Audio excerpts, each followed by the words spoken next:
Great Wednesday. Welcome to the Fully Human Connections podcast. I'm your host, King.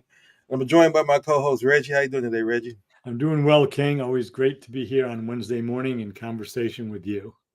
Same here, same here. And as we like to traditionally get things started, I should say, what you grateful for this morning? Yeah, I'm grateful just for a beautiful day in the Northeast. It's cool-ish. The humidity is pretty high, but it's a clear, cool day. But more significantly and more regularly, I'm grateful for my indoor plumbing, my electricity, refrigerator with food in it, and having all of my basic needs met. So I don't necessarily have a lot of luxury, but I have some basic needs met that a lot of people on this planet would consider luxuries. So I'm grateful for that.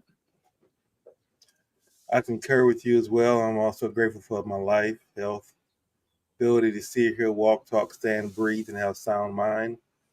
I'm grateful for the 24 hours to pursue my purpose in life, for a mother who's still alive and has sound mind and still able to enact the energy of love with her. I'm grateful for the challenges and problems of my life. Because through those, there's growth, and I look forward to growth as a person that's committed to being fully human. And finally, I'm grateful to be on the show with you as well this Wednesday morning. And, here the weather is 7 degrees so far this morning, and maybe get up to about 85. So it's a lot better than it had been 2 weeks ago when it was 100 degrees. So, but I'm grateful for those days as well. I tell you, you really appreciate, once you tap into the energy of life and put yourself on a path to becoming fully human and take away all those negative thoughts and energies that are thrust upon you based on society putting you in a tribe and saying you're part of this tribe and this is how you must think and this is what you're experiencing and this is why you're a victim. Once you break away from those mental chains, and you can really see, as they say, as that song goes, I can forget who sings it. You might know who sings it. I can see clearly now that the rain is gone. I can see all the obstacles in my way. I always remember just that part as always wanting to be in that kind of mind frame and stay in that mind frame. So the first name that came up when you said that, I don't know if I could be 100% wrong, but when you said that line, I can see clearly that Roberta Flack came up, but I don't know if it's her recording or not. So anybody who listens to this, I'm aware that I might be 100% wrong in that. But that was the first name that popped up. I think she sang it. I don't know if she was the original, yeah. But I definitely believe she has a version of it. Yeah. So, what's your spiritual energy number? I'm a 10. I'm good. I'm good to go today. And as I always say, half tongue in cheek, but mostly seriously, is that I have a good friend who told me that if you're going to pick a number, choose to be a 10. Don't worry about being, well, I don't want to be perfect.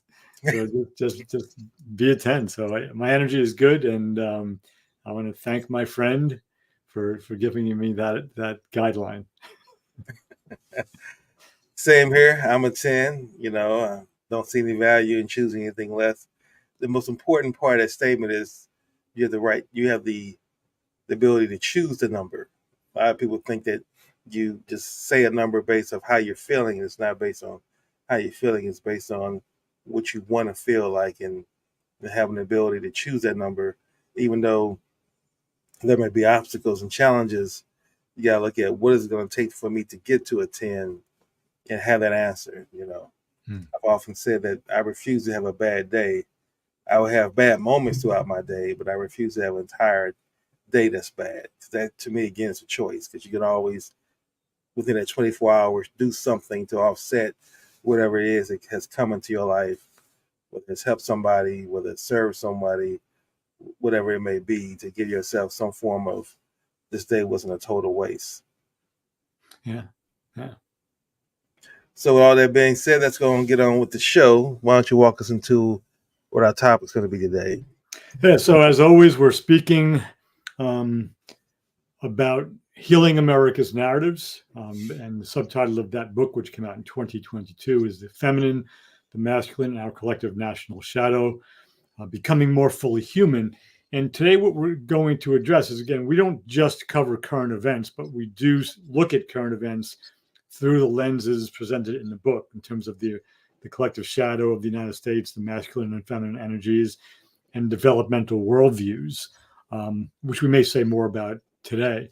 But the specific focus today is, now that we have the two candidates for our presidential race, the current Vice President Kamala Harris and her running mate Tim Walz, and the past President Donald Trump and his running mate J.D. Vance. Those are the two tickets.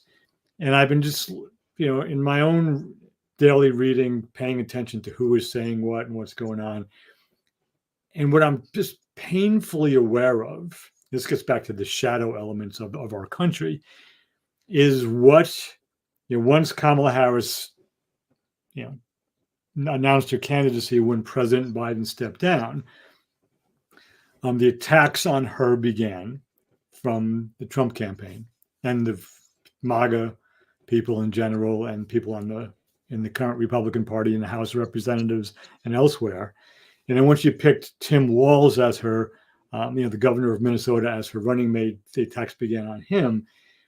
And in the United States of America right now,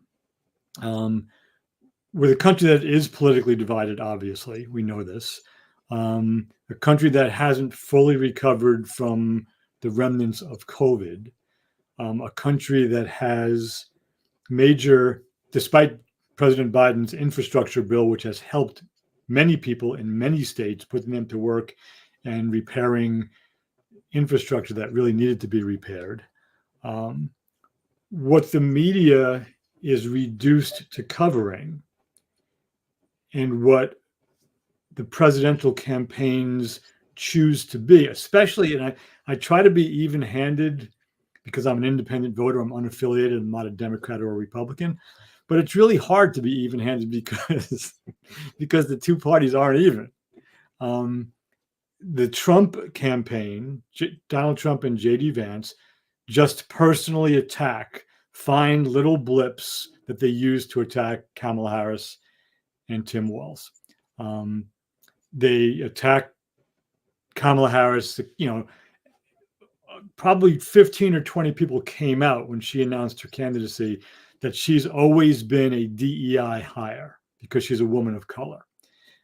She was a DEI hire when she became a prosecutor in California, when she became a district attorney, when she became attorney general, when she became U.S. Senate. Like, I guess the voters in California considered her a DEI candidate, and they felt bad for this poor black woman, this poor Jamaican Indian American woman.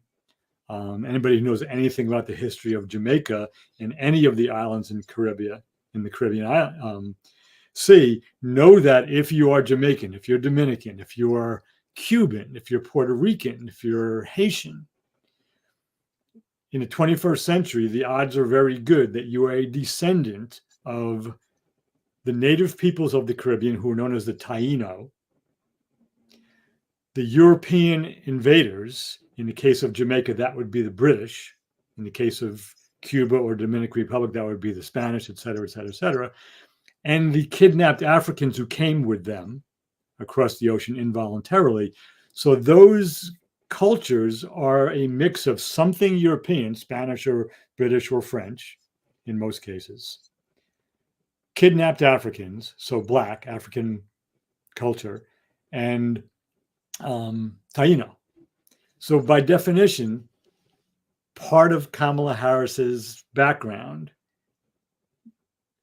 does include some African blood because of what happened to all of those islands post-Columbus back in the 1400s and 1500s. So I apologize for that little rant, but people say things, either they know and they're deliberately being manipulative, or they just don't know. So they're either being ignorant or arrogant, two of our shadow traits. So she's a DEI hire, And so, Biden only picked her because she was a woman of color to be his vice presidential running mate. And in case of Tim Walz, they're having a harder time finding things to pick on him about. So they're just labeling him as a far left, progressive. And he is, he leans still, he's a moderate left guy. And then that he said one thing, that he misspoke about his 24 years of military service, which nobody is arguing that. But because he spoke about carrying a weapon in a combat zone, and he never actually fought in combat. He was in a combat zone. He was in either Afghanistan or Iraq, and he did have a weapon, but he was never actually in combat. So J.D. Vance, who had 4 years of military experience and was never in combat, he was a Marine correspondent. He worked in communications, is picking on Tim Walz's 24-year record because of that. So what we're faced with in a country that needs leadership now for the next 4 years, that needs to continue to navigate the Russian invasion of Ukraine, the Israeli genocide of Palestinians in Gaza and elsewhere, the economic disparities in our own country, the problems with for-profit healthcare in our own country, many other issues. What the Trump campaign is choosing to do is use ad hominem personal attacks on the other side. And the media has to kind of cover what these people are saying, so they cover that. And if you look at the United States of America, as many people like to think of it, the greatest country on earth, the Christian right thinks of it as, the nation that God wants to bring Christianity to the world, this leader, this wealthy, highly powerful military nation post-World War II. And we have these four people bickering back and forth about who did what and when. And it's this reduction of the public discourse to, and I don't want to insult fifth graders, but it's like schoolyard bickering by adults. And it's an embarrassment. It's an absolute embarrassment. And just as last thing I'll say, I mean, part of the problem that we face is because Trump has lied so much for so long, even before he was in politics publicly. Like very rarely do the correspondents, the journalists, call him out on that anymore. They do on occasion, but they just don't, because he just says things that aren't true, and it's just kind of been normalized.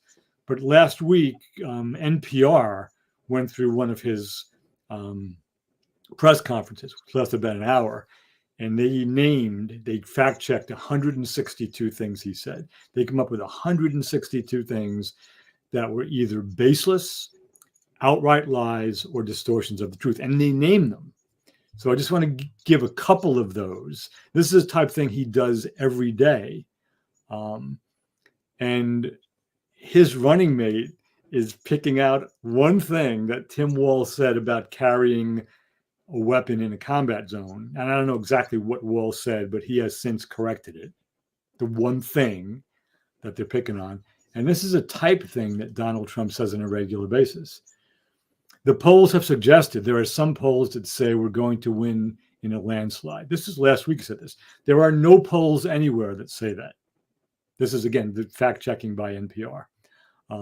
Anytime you have mail-in ballots, you're going to have problems. We should have one-day voting. We should have paper ballots. We should have voter ID, and we should have proof of citizenship. There's no evidence, right, that there's ever been a problem with mail-in ballots that have impacted an election anywhere.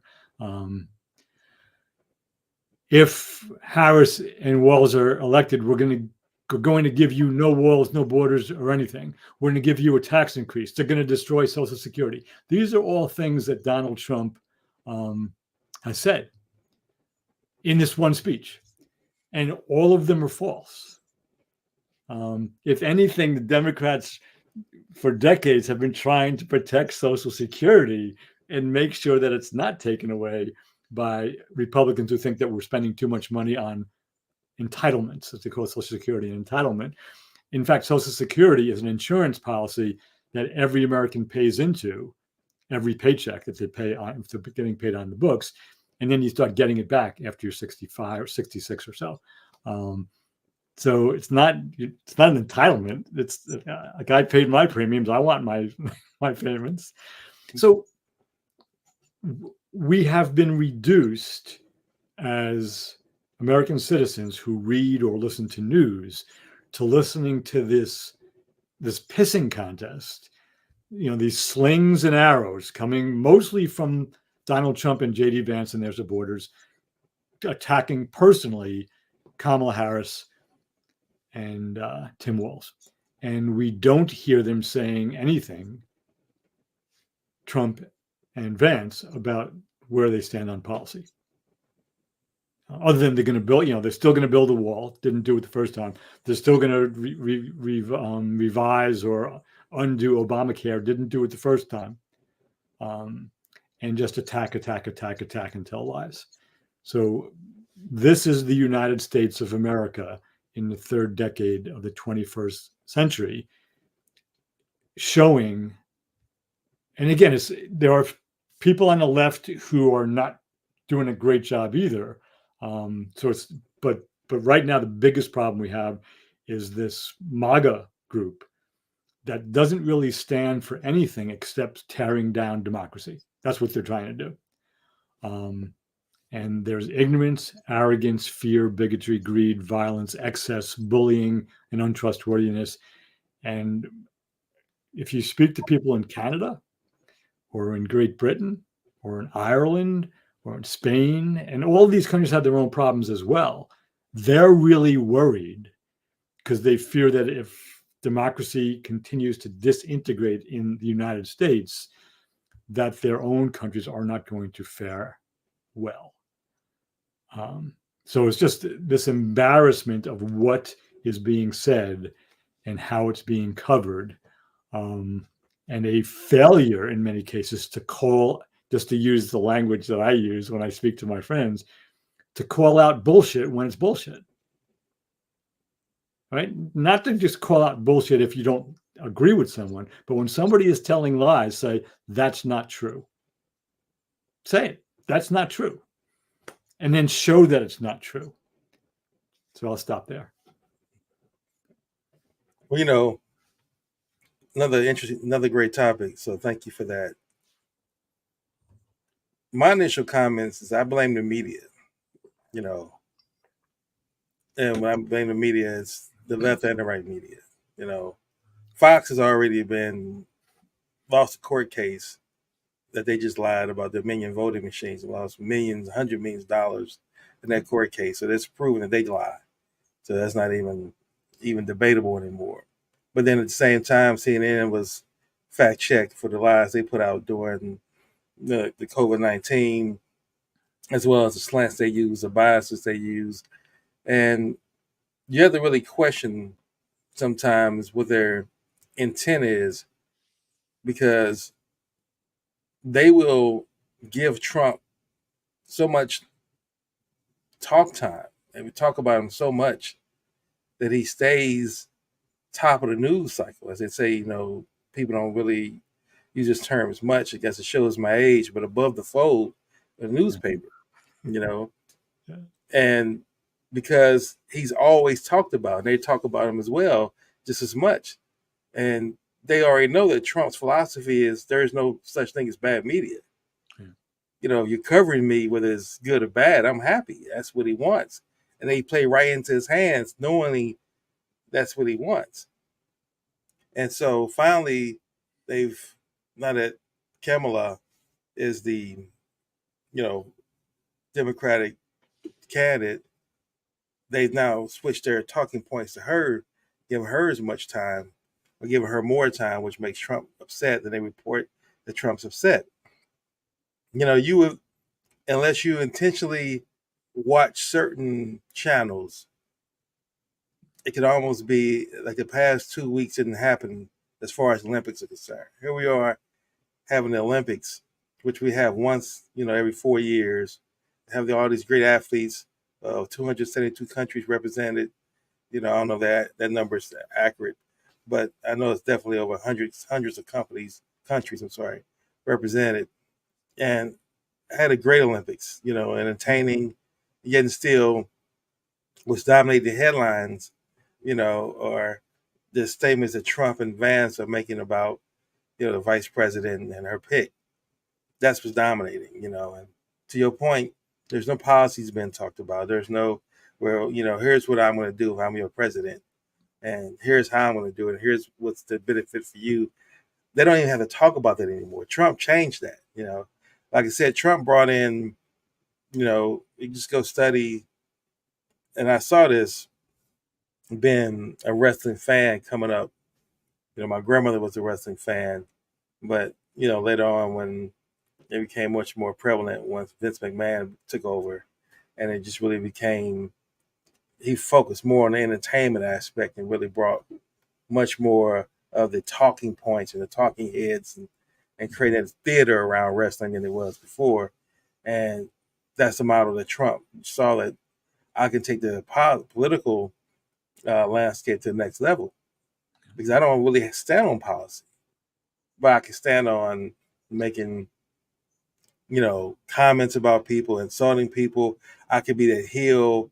I can come in and tap into people's fears because there's a base of people out there who I see are neglected. So I can go out there and I can be their hero. So I think what Trump did was he took a combination of what Obama had done, because Obama was a movement. People tapped into that, and he saw the energy behind. Oh, okay, well, you can create a movement. So what you got to do to create a movement is you got to tap into a demographic of folks, of people who feel as though their voices are not heard, they feel underrepresented. So let me go to the Rust Belt and find those individuals, and let me tap into their energy. Then let me play back into the fears that's always been placed there of long as you are, don't worry about being poor, as long as you're better than black people, then that's all you should be caring about. That's all you should be focused on. And you are better than the black folks. You're better than brown folks. And so as long as you have that, and because your skin is white, then that's something to build.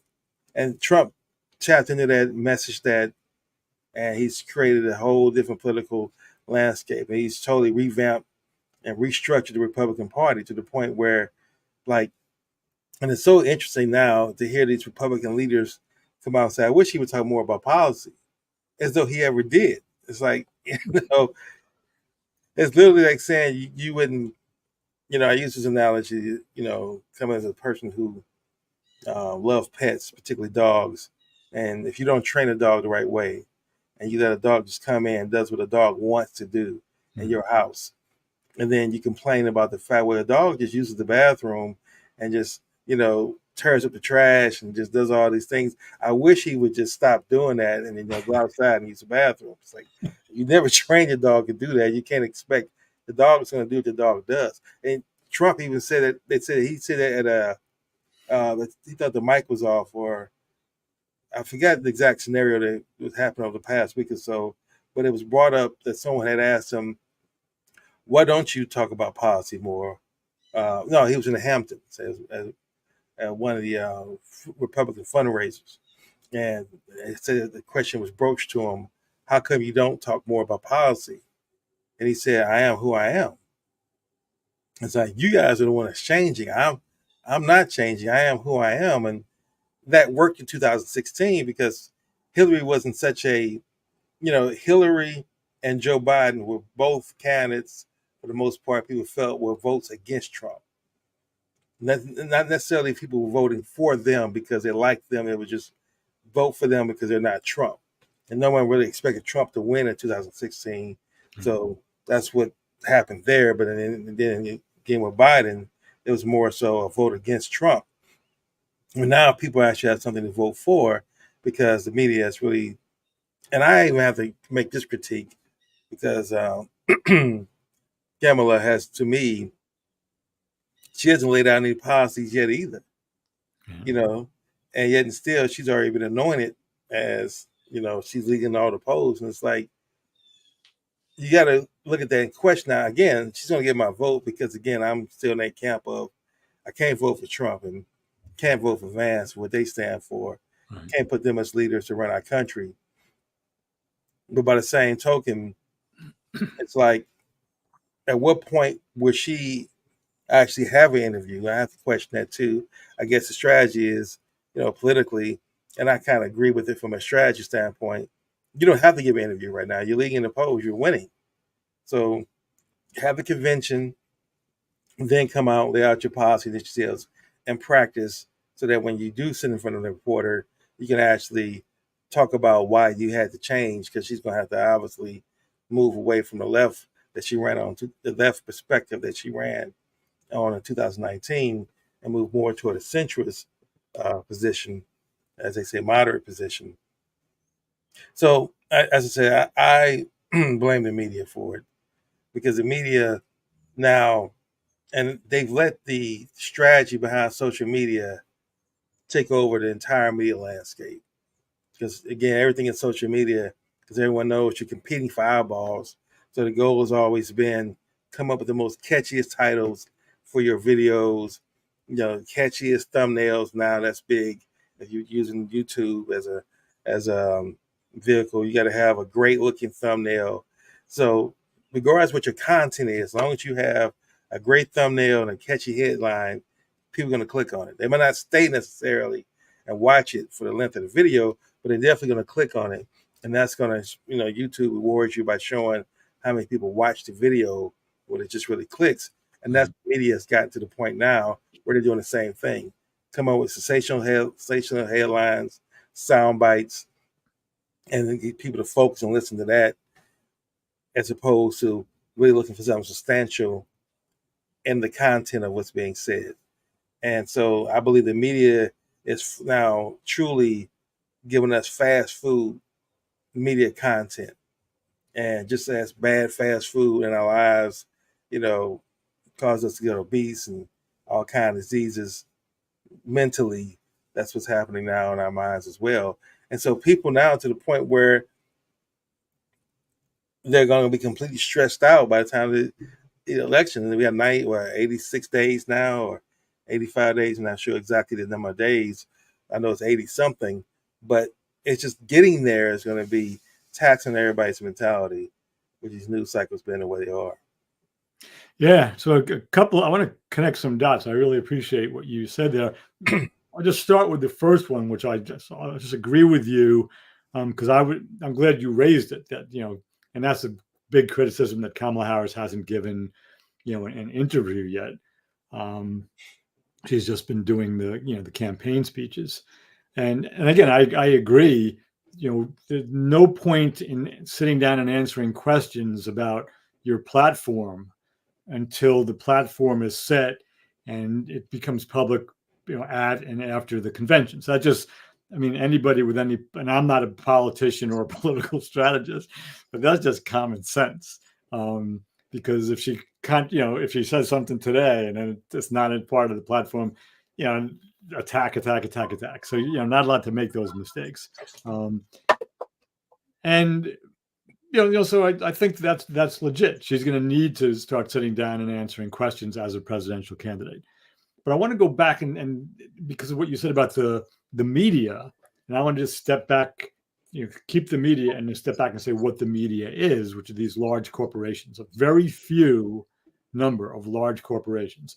And something that you and I had begun a conversation really briefly offline because of that one podcast that you had sent me about the end of the American empire. And, a big point made in that podcast was that there's really only one political party, and that's corporate America. And they both have both political parties are at the effect of the major donors. Some of the big corporations lean right, some of the big corporations lean left. And, whatever the truth is, there was evidence that some of the Democratic donors, the mega donors, started withholding money after the debate when Joe Biden had a difficult time. whether it was behind closed doors, that's a lot of political decisions were made. They basically said, as long as he's your candidate, you're not getting any more money. Whether Joe Biden, as president of the United States, held his ground and made a personal decision. Aside from that, people who don't know are arguing back and forth about what really happened. I don't know, but something like that happened. But what we're looking at is the power of rich people. And when I say rich people, I mean, for me, a rich person is somebody who has consistently made, 70 to 100K a year over a period of years, because I was a Catholic school teacher and then a teaching poet. So I made, like a solid mid-level 5-figure income for me was a big deal. So when I say the wealthy, I mean, the mega rich, people who are worth hundreds of millions or billions of dollars, who, someone like Elon Musk, he shouldn't have any political power. Let him go invent shit and make money. Good for him. But he shouldn't have the political sway that he has and the access, his platform that gives him access. People believe what he says. Someone like Donald Trump shouldn't have political power because his father gave him millions of dollars.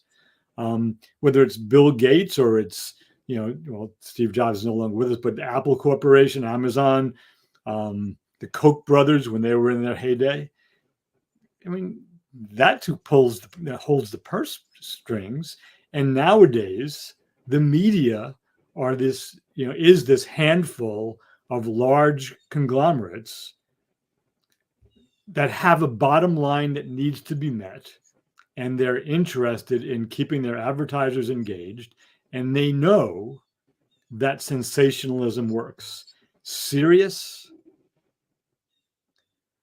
extended, intelligent conversation doesn't keep viewers engaged. And that's why, to get kind of flippant about it, but that's why in many ways we're a nation of idiots now, because we don't have the attention span to tune into 2 or 3 or 5 people having a civil, articulate conversation about things that matter in a disciplined and passionate way. An example, if anybody hasn't seen the conversation, and this is, going way back, but the conversation between, I'm going to lose both of their names now. God help me, getting old. James Baldwin and the Oh yeah, you're talking about James Baldwin and the very William F. Buckley Jr. yes. And 2 major intellectual figures with very different views of the world and very different skin colors and upbringings. But if you want to listen to 2 people, and again, it's the language of I think it was the late 50s or early 60s when the conversation took place.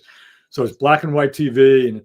But if you want to hear 2 smart people get into it without calling each other names and insulting each other's mothers and stuff, that's an example. And there are other examples as well. You're talking about the debate at Cambridge? I think it might have been at Cambridge, yeah. Yeah. Okay. But it was this, and you can find it if you just put in their 2 names together. It comes up if you look for it on YouTube or whatever. Wow. But we allow buffoons to get into positions of power, and it's just there's clowns are in control very often of the political movements, and it's all based on a need for the media to make money. And you even saw it you mentioned the Olympics, which I enjoyed watching a lot of that. And I have a bias towards track and field events, but I watch everything, but I try to watch the track and field events live. But even the Olympics, NBC Peacock, owned by Comcast, one of the major media, organizations, corporations. If you look at the list of, people's favorite moments from the Olympics or the best moments of the Olympics, almost every one of them includes the closing ceremony when Tom Cruise jumped off the roof of the stadium in France where the closing ceremonies were taking place and where the track and field events had taken place, and made this entrance. And he took the flag, the Olympic flag, and it was given to him by Simone Biles, and the mayor of LA was there because it's going to be, the next Olympics in 2020 is going to be in LA. And there's this whole again, so granted, it's LA, the big movie industry is there. I get it. Tom Cruise, top of his game, internationally known. So he's probably the right guy, whether you like his Scientology or not. I get that. But, what about Cole Hocker? What about Ry Benjamin? And I'm not even going to mention the professional basketball players that were there, the women's and men's, because they were at the top of their game. The men are all millionaires. Most of the women are too, but they don't get paid as much because of the disparities of, gender equity we still have in this country and elsewhere. But the athletes who don't have regular salaries, who have sponsorships with, Nike or whatever, get appearance money, and they do okay, but they're not making millions of dollars a year. And what sells is Tom Cruise jumping off the top of the stadium, to Mission Impossible music. Where we have I think I don't know if I mentioned to you, the Palestinian runner in the 800-meter race who finished last in his heat, and he was like 9 seconds behind the winner. He was elite for a Palestinian runner, and he made the Olympic team. But NBC cut away and didn't even show this. I get emotional thinking about it. This guy gets into the Olympic Games. NBC didn't even show him crossing the finish line. That's an Olympic moment. Right? The moment when the woman from Bhutan, the last finisher in the women's marathon, finished in 3 hours and 52 minutes, which for people who don't run marathons, that's just under 9 minutes a mile, give or take 9 minutes a mile. Go out and see if you can run a 9-minute mile once before you criticize her. Right. But to the point I want to make here is, God bless the people in France, many of whom were spectators from other countries, along the marathon route, because they began running along with her for the last 3 or 4 kilometers of the marathon, which is about 42 kilometers, 26.2 miles. And the people in the grandstand were there. So I get goosebumps. They gave the last place finisher a standing ovation. And this woman was in pain. She walked some, she jogged some, she walked some, she jogged some. But she finished an Olympic marathon in under 4 hours. No small task. Right? That wasn't covered live. There's a YouTube clip of it now, because the story brought the cameras back to the finish line, but they were done with that. So all of that is about money, and the media needs to make money, and Donald Trump makes money for the media. So it comes down to what I think it was Chris Hedges who we were talking about. He said there's one party, it's the corporate party, Right? And they'd rather have a more kind of level-headed person in the White House, whether it's Kamala Harris or Joe Biden or Barack Obama or George W. Bush, but they're okay with Trump too, because he's going to take care of the rich people. And I think that's an oversimplification. I wouldn't put an equal sign between having Kamala Harris or Joe Biden in the White House and Donald Trump or J.D. Vance in the White House. I don't think that there's anything equal about that. But the equality of the corporate money going into politics is absolutely true. And it affects the voice that you have, that I have, that 333 million odd other Americans have. And that's a real problem. And I'll put a pin in it there, because I know I did what I do. No, it's all right.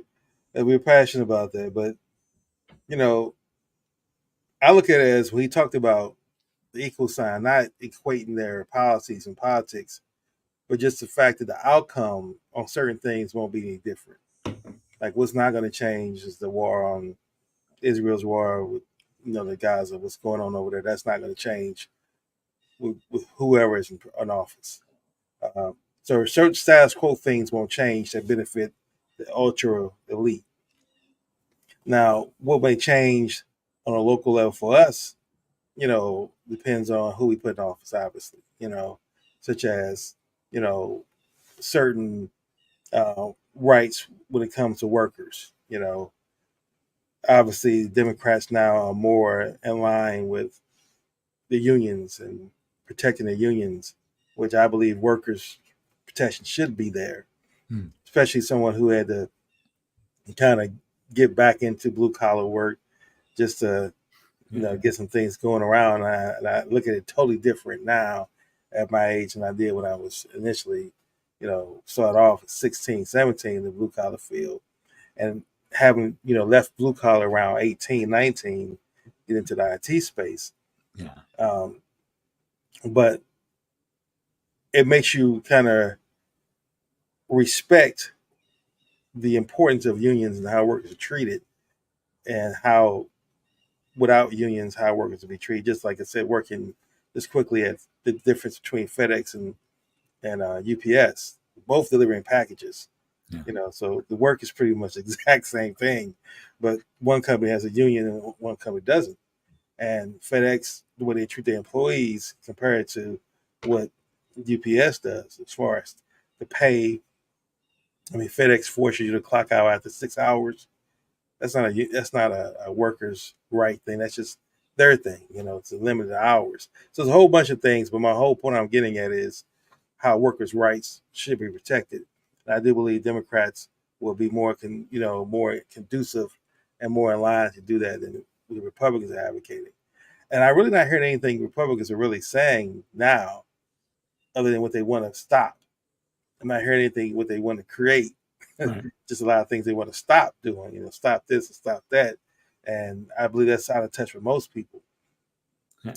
But they use fear to control the rest of the folks who are going to agree to say, okay, well, I don't really care about that. I really care about the amount of immigrants coming across the border illegally.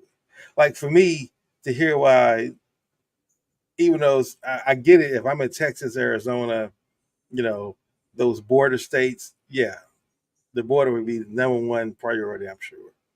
But it shouldn't be for the whole country, just to be honest. It should not be one of the main key things. Just drill the border safety, because you're not going to change anything. It's not like you're going to come in, now the border's just going to be zip tight, and now, that issue is going to be off the table. If that's the case, you would have done that in your first 4 years. So it's just a talking point to get people active, because people have a trigger around border. They have a trigger around crime. So they use those trigger points to get people emotionally involved, and that's enough to get people going. And they use one or two or three examples of someone who committed some immigrant or somebody black who's done a horrific crime, and they say, see, look, this is why we need to have more police. This is why we need to have tighter border security, so these crimes will be prevented, as though we don't have other crimes in America that are just as horrific, that are not related to black individuals, brown individuals coming across the border. So that's what I say. I really blame the media, because the media continues to perpetuate, whether it's Democratic or the Republicans, fear mongering.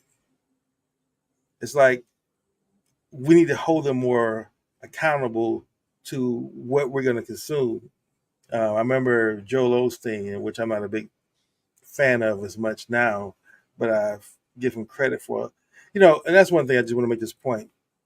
I believe that, at least from my perspective, when you become a critical thinker, you're able to listen to certain people and take what you want from them without having to take the entire person. So it's not a zero sum game, right? Yep. Like I can listen. I love a lot of the quotes from Winston Churchill that I could like, and I can actually quote Winston Churchill, but I don't like the man himself and what he stood for. I'm able to take what I want from that without having for the whole man out say he had no value. So my point is saying the same thing with Joel Osteen. And one of the quotes that he said that I always love and I always think about because it's very simplistic. He says you should treat your brain like a hotel when you get information and say no vacancies. Don't let these bad thoughts come in and you harbor those bad thoughts in your mind. And that's what, to me, the media does for folks. They just give you the platform to talk about it. I mean, Noam Chomsky talked about this back in the 80s when he talked about manufacturing for consent. And that's what they're doing. It's not even at a great level. When he was talking about it then, it was so much over people's heads that most people didn't really understand what he was going with that. But now we see it. That's the norm now. That was the exception then. You kind of so that's where we're going. Now that's the norm. Whether you're watching sports talk, and sports talk is the same thing as political commentary. You have a lead person who starts off the show, gives his dialogue, and next thing you know, he cuts away to a panel. And then the panel's sitting there and the panel discuss and give their opinion, whether it's about LeBron James or whether it's about Donald Trump. The format is the exact same. They find out some sensational headline. They feel that that's what people want to hear about. We're going to talk about this. And now that's what the whole panel gives their opinion about, where you're not really getting anything substantive as far as news and information when you're watching CNN anymore, when you're watching MSNBC anymore, when you're watching Fox News anymore. So you have to look for other news sources to really get something that's unbiased reporting that just gives you the facts you can look at and say, I can make my own determination. I don't really care about this analyst's opinion, particularly ones that I know that are, getting paid high salaries by corporations that you talked about before. They're giving me the corporate answer that the corporations want. Like one person in particular that I've lost complete respect for, which I never really had much to begin with, but now he's totally a tool, is Van Jones. Okay. And it's coming out even more. Like you watch more and more people expose him because he flip flops. He just says kind of whatever. He's the political equivalent of Stephen A. Smith. They Okay. pretty much walk in the same, uh, I would say, corporate controlled messaging. They're never going to say anything that's not popular culture. So if it's popular to say it, they'll say it, but it's not going to go against the popular culture. And so I don't know if you saw Van Jones. He had made comments about when the vice president chose Tim Walz. He talked about how there's a lot of anti-Semitics within the left party, just because the right was saying that he felt the need to try to come out and be balanced and say it without giving any justification, without giving any proof, just making a statement like it's a fact. And it wasn't a fact. That's just your opinion. And so to me, that's what you really can't watch if you're a critical thinker, I believe, and you're what we're talking about on our podcast, your goals become more fully human. You can't let those be your diet of information. You can't fill yourself up with MSNBC, Fox News, CNN, because it's like saying, I care about my body, but my diet consists mostly of McDonald's, Burger King, or any of these other fast food places, because it's easier way to get something to eat. It's quicker. I can get it faster in my body, and I don't have to worry about, what I'm going to eat later on as far as the meal prep. And anything universally works that way. If you want something that's really going to be beneficial for you as a person, as a human being, it's going to take more time. As you talk about what you're reading, it takes more time to read. But when you're saying I don't have time to read, I'm just going to put on this YouTube clip. I'm going to let this panel give me the talking points and give me the kind of they're going to summarize it and add their opinion to it, and then their opinion is going to more likely bias me. And that's where I'm saying people have to be careful about nowadays, is that you have to realize who's the source, who's really paying for, what sponsors are really dictating either this MSNBC show or if it's a podcast. Who's the sponsors behind this particular podcast? Because that's who you're listening to. You're not really listening to the person talking. You're listening to the sponsors, the corporations that's behind those individuals that are talking, whether it's a podcast or whether it's a MSNBC's TV show or a Fox News show. Yeah, and there's a lot there. I know we're getting close to the top of the hour. So two things. Maybe this idea of the working class and unionization, maybe that'll be a topic we can catch up with and go into some more detail next conversation. I think that's really important in this larger election cycle coming up. But the last thing you said, I just had to comment on with regard to who's paying for it, who's sponsoring this. I had a debate a decade ago with a friend of mine who didn't use dish towels, only used paper towels in the kitchen. And I said, man, you're just wasting a lot, you kill a lot of trees there. I mean, just constantly go through a roll a day. And she showed me this, study. She went and she looked it up, the study that showed about germs and everything and how dishwash, if you use a dish towel, unless you use a fresh one after for every meal, you're just going to get all these germs and you get sick more often. So I looked at it, I said, well, who paid for the research on that? She goes, what do you mean? I said, who paid for the research? Just follow the money trail. So we did.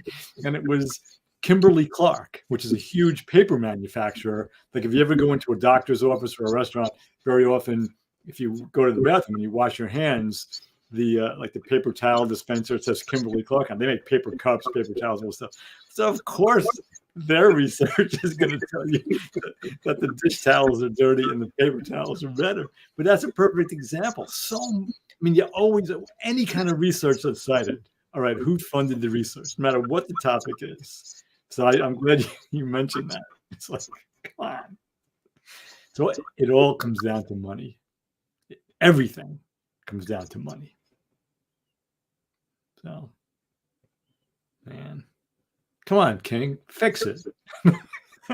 Real quick, I just wanted to tell you this. I remember back in the days, this is back in the 90s, I guess, and Tavis Smiley was having these, massive events for trying to get the word out for Black education, Black health, and everything. And I remember to the point we're talking about, he had this big sign on stage, and behind him said, "The Road to Health," sponsored by McDonald's. Like, so to that point, it's like, that shows you right there that this is really no road to health. What you're doing is you're leveraging dollars from McDonald's. You had a good idea, but you allow the corporation to come in and say, we're going to change your messaging. We're going to craft your messaging. You can't have, everyone knows you can't have any kind of, health and McDonald's is an oxymoron. Yeah.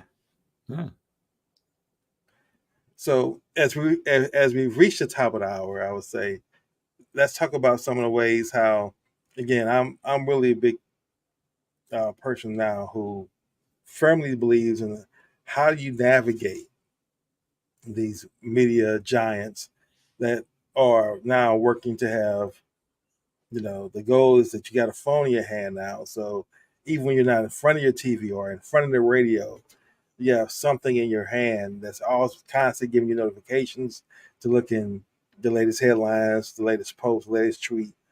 So how do we navigate and stay on the path to become more fully human? Yeah, it's not easy. I don't know that it ever was, because if you go back 100 years or 50 years, you had limited sources of information. You just had to trust them, basically.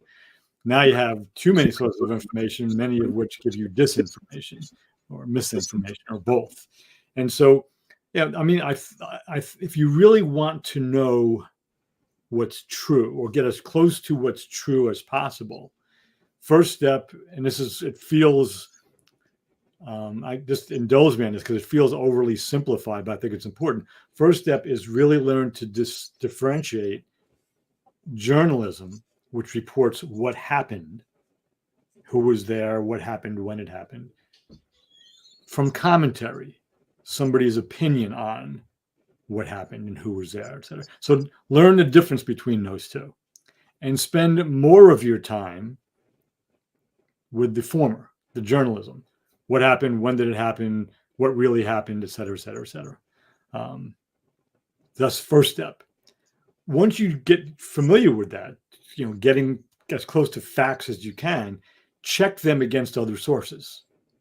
So if a story comes up that says Kamala Harris had nobody at her when she flew into this city, and there was this rally in an airplane hangar, but there was really nobody there. It was just artificial intelligence. They created this fake crowd, and you believe that. Don't believe it. Check to see if there's any other sources that have a different take on that. That's a real thing that happened. Fortunately, there were 3 or 4 news organizations and several, about 15,000 people with cell phones. So there was a lot of proof there were a lot of people there. That's an easy example. But don't just have one source. Differentiate commentary from journalism and fact check using more than one source. So those are 2 basic steps. And keep in mind that when you're looking at a video, when somebody's speaking to you, if you use television or streaming news services, there are editors there who decided of all the news in the world, this is what they're going to show you. Somebody chose that. That sounds like obvious, but it's true. Somebody chose that. Even if you read a newspaper, a hard copy newspaper, an online version, or a magazine, there are editors who said, this is worth reporting, and this is how we're going to report it. So everything is mediated by journalists, by editors, and by commentators. Unless you were there and you saw it and heard it yourself, it's been mediated several times before it gets to you. All right? Self-reflect, critically think, and don't take anything for granted. That's the best I think that we can do. Excellent. Now we transition to the last part of our show, which we want to highlight and lift up someone who we feel is or has exhibited the fully human characteristics, whether the past or the present. And I always like, this is one of my favorite parts of the show, because I think that the best way to really learn something as far as a new behavior characteristic is to look at someone who's done it. When it's easy to sit here in one breath say, or easier, I should say, to talk about what someone should do. But if you can't give an example of what someone has done to prove that it's possible, then I think it loses a lot of its credibility, or it makes it even more difficult for someone to believe it can be done. And with that being said, the person I want to lift up now, and I've said it before, I said her name before, but I want to lift up her name now even more right now, because I want people to support her and listen to her news show, because it's even more important than ever been before. And that's Amy Goodman from Democracy Now! You can actually watch a news source, and you can just watch her headlines. I mean, her headlines are like 12, 13 minutes long at the most. And she kind of sums up what's going on in the world. And she gives you stories you never even hear about, because our news sources don't even cover those stories at all. And without her, I wouldn't have any idea, as far as just looking for a quick grasp of kind of what's happening in the world. She gives it unbiased every single time. And she doesn't let her identity as being a woman, of being Jewish, of being American, she doesn't let any of those identities dictate how she gives the information to you, as far as it being biased by any of those identities. They say, because I'm a woman and I'm a white woman, I'm going to give the information more from this perspective. I'm going to leave these stories out. So for her to be able to just give her information truly as a journalist, that you said, and stand on that journalistic mountain, I should say, and be that kind of example, that's someone who I believe is fully human, and I wish she would get more recognition. I know she's not going to get more recognition from the media, obviously, because she's competition, and they would want her gone. But I think that shows the power of now where we are, and the importance of our conversations. We would talk about becoming more fully human, because we have the power to choose which information is relevant and relative. Yeah. So I want to lift up Amy Goodman for that. Yeah, beautiful. Thank you. So I'm going to actually have a group of people. I'm going to take a risk here, because I'm just going to do it off the top of my head. But tying back in, we commented on the last 2 weeks was the Paris Olympics. And I'm just going to speak about the track and field athletes, because that's what I really focus on and love. I mean, I watched a little bit of everything from the breakdancing to the to swimming, to gymnastics, to boxing, to taekwondo, to wrestling. I mean, just watching anybody do anything really well is impressive. But I just love track and field. So I'm going to mention just a few names because they may not be fully human, but they were fully committed to what they did. And they're not all Americans, and they didn't all win medals. Most of them did. But to Sydney McLaughlin Lavroni, who is the all-time best women's 400-meter hurdler in history. She broke her own world record 6 or 7 times. She broke it again at the Olympics. And the silver and gold medal winners in that race were Anna Cockrell and Femke Bol. Bol is from the Netherlands. But they're just wonderful, even in their post-race press conference together. Ry Benjamin and Karsten Walholm, who Ry Benjamin won the men's 400-meter hurdles. And Karsten Walholm, who I never really liked, he dominated that event for some years. He's from Norway, and he would always pound his chest and do this whole Viking thing. I didn't like him because of that, but he was immensely talented. And then he did this interview with the three of them were sitting together with Alison Dos Passos, I think his last name, from Brazil, who was in the bronze medal. And this guy, Warholm, had this great sense of humor. He was humble. So it was a difference between the performer and the athlete and the guy just talking. And then just other names: Cole Hocker, Yared Naguse. I'm going to forget the pole vaulter's woman's name. There are just any number of other of track and field athletes who did wonderful things and then comported themselves in interviews afterwards, whether they finished in bronze or, Grant Fisher's another one. But just watching these young folks, I hate to call them young folks, but they really are. And then the last one I'll say is a woman who runs for the Netherlands, has been running for them for the last decade. I forget her country of origin, but her name is Sifan Hassan, Hassan. And she did something that no one's ever done before. She ran the 5,000 meters and got a bronze, I believe, 10,000 meters and got a bronze. And then on the last day of the Olympics, she ran the marathon with, I don't know how many miles in her legs, because there's heats in the 5,000 meters. And she won the marathon. She hung out in the back until the last 2 kilometers and beat the woman who ended up in second place in the last 100 meters or so.